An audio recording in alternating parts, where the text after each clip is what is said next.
মাঝে মাঝে সাধারণ কিছু রেসিপি দিয়েই পেটটা ভরে মনটা শান্তি করে খাওয়া যায়। তেমনই কিছু রেসিপি আজকে ছোট মাছ বা গুঁড়া মাছ যে নামেই চিনেন সেই রকমই কিছু রান্নাবান্না নিয়ে হাজির হয়েছি আপনাদের সামনে। এই তো আমার পাকের ঘরে। আসসালামু আলাইকুম ভিউয়ার্স, কে কোথা থেকে দেখছেন? আশা করছি সকলে মঙ্গল মতো আছেন। আল্লাহ তাআলার অশেষ রহমতে আমরাও ভালো আছি। তো এই যে ছোট মাছের একটা চচ্চড়ি বা পুরপুরি যেটাই বলেন করে নিয়েছি। এই মাছ কি নাম এই মাছটার বলেন তো?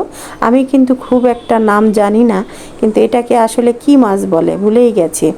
আর এই তো এই মাছটাকেই রান্না করে নিব। আমার হাজবেন্ডের আবদার, অনেক দিন পরে এই মাছটা পেয়েছি, এটা সুন্দর করে পুরপুরি রান্না করো, খেতে ইচ্ছে করছিল, তো করছি। আগে শুনে নিলাম কি দিয়ে রান্না করব, কিভাবে করব।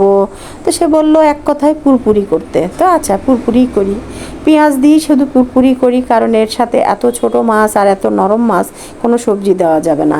কাঁচামরিচ খানিকটা চিড়ে দিয়েছি, রসুনও চিড়ে দিয়েছি, একটু আদা বেটে দিলাম, পেঁয়াজের পরিমাণটা বেশি দিয়ে দিলাম, লবণ হলুদ আর মরিচের গুঁড়া, সামান্য পরিমাণ জিরার গুঁড়া। এই তো মাছগুলো দিয়ে কোনো রকম একটু নেড়ে চেড়ে একটু হাতটা ধুয়ে একটু পানি দিয়ে দিলাম, খুবই সামান্য, কারণ মাছটা এত নরম, বেশি পানি দিলে আবার দেখা যাবে যা, তাই মনে হয় আমার একটু বেশি হয়ে গেছে, তাই না? দেখতে পেয়েছেন? বেশি বড় জোর 10 মিনিট লাগবে এই রান্নাটা করতে। কাঁচামরিচটা একটু পরিমাণ মতো দিয়ে নেবেন, তাতে করে আরও মজাদার লাগবে। আমি কিন্তু কাঁচামরিচ দিয়েছি বেশ কিছু, মরিচের গুঁড়াটাও বেশিই হয়েছে। আরও একটা দেখাচ্ছি, এই যে আজকে আমার খুব খেতে ইচ্ছে করছিল, আর এটা আমি মাঝে মাঝেই রান্না করি।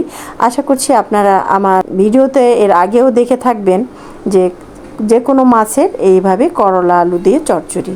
তো আজকে রান্না করছি আমি তেলাপিয়া মাছ দিয়ে। তেলাপিয়া মাছের মাথাগুলো নিয়ে নিয়েছি, কারণ মাথাগুলো যেই মাছই আপনি ফ্রিজে রাখেন না কেন, মাছের মাথাগুলো আগে খাওয়ার চেষ্টা করবেন। আমি কিন্তু এই জিনিসটা মেনটেন করি। যদিও ফ্রিজে আমি খুব বেশি দিনের মাছ রাখি না, আর যদিও রাখতে হয় বড় কোনো মাছ, তাহলে মাথাটা আগে রান্না করে খেয়ে ফেলি। আর যদি বেশি দিন মাথা রেখে দেওয়া যায়, তাহলে মাথার স্বাদটা কেমন যেন হয়ে আসে। এই তো তেলাপিয়া মাছের মাথাগুলো নিয়ে নিলাম, আরও বেশ কয়েকটা আছে, একদিনে শেষ করা যাবে না, তাই আমার যে কয়টা লাগবে নিয়ে নিয়েছি। এখানেও বেশ খানিকটা পেঁয়াজ দিয়ে দিলাম, 2 কাপ পরিমাণের, আর দিয়ে দিয়েছি একটু রসুন ছেঁচে কয়েকটা কোয়া, দিয়ে দিলাম লবণ হলুদ মরিচ আর একটু জিরার গুঁড়া, আর দিয়ে দিব পরিমাণ মতো তেল। তবে চচ্চড়ি পুরপুরিতে তেল একটু বেশি লাগে। সব সহকারে আমি মাছটা একটু হাত দিয়ে ভালো করে মাখিয়ে নিচ্ছি। এইভাবে আমি চচ্চড়িটা রান্না করি, কারণ আমার ছেলেমেয়েরা মাছ একটু কমই খেতে চায়। তারপরে যদি মাছের ভিতরে কিছু স্বাদ না থাকে বা লবণ মরিচের স্বাদটা না পায়, তাহলে আরোই খেতে চাবে না। এই ভয়েই আমি যে কোনো মাছ রান্না করার আগে হয় কষিয়ে নেই, না হয় ভেজে নেই। তো আজকে আমি এই চচ্চড়িটা করব হাতে মাখিয়েই। তো সেই চচ্চড়ির আগে মাছটা আমি এরকম পেঁয়াজ মরিচ গুঁড়া মশলা দিয়ে একটু হাতে মাখিয়ে 2-4 মিনিট রেখে দিয়েছি। এরপরে হাত ধোয়া পানিটুকু দিয়ে আমি এটা আগে কষিয়ে নেব। তারপরে যে 5-10 মিনিট আমি কষিয়ে নেব, এতে করে লবণ মরিচটা ঢুকবে ভালো।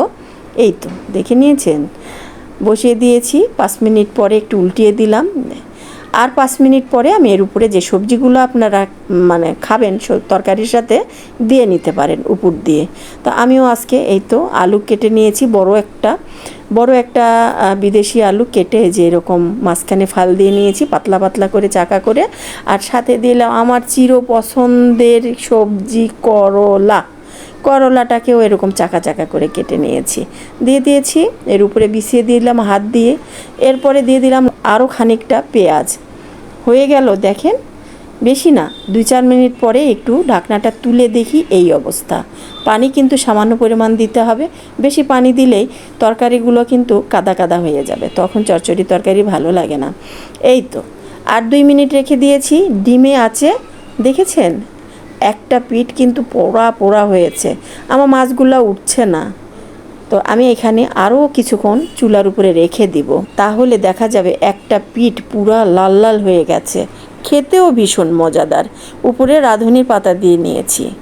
আপনারাও একটু রান্না করে নেবেন, ভালো লাগলে লাইক কমেন্ট সাবস্ক্রাইব করে পাশেই থাকবেন। আল্লাহ হাফেজ।